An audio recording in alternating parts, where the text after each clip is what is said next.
এনেছো গো? এই তো দুটো গ্লাসে করে তোমার একটা আর মায়ের একটা বেলের শরবত করে এনেছি। একটা কাকিমার কাছে বেল হয়েছিল দুটো, হ্যাঁ তো দুটো বেল খেতে দিয়েছিল, হ্যাঁ। সেই জন্য আজকে তুমি উপোস করে আছো, তাই আমার জন্য করে এনেছো? হ্যাঁ, আমি কিন্তু বেলের শরবত ভালো খাই। ভালোবাসো? ভালো খাই।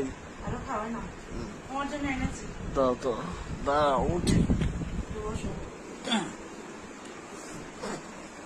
মাকে একটা দিয়ে আসি আর তুমি একটা খাও। দাও। পড়ে যাবে আসতে করে না, বেশি ভর্তি হয়ে গেছে।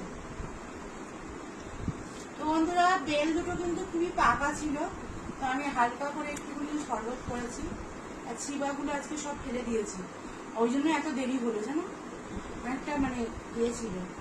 এটা মাকে দিয়ে আসি বন্ধুরা, চলো টাটা।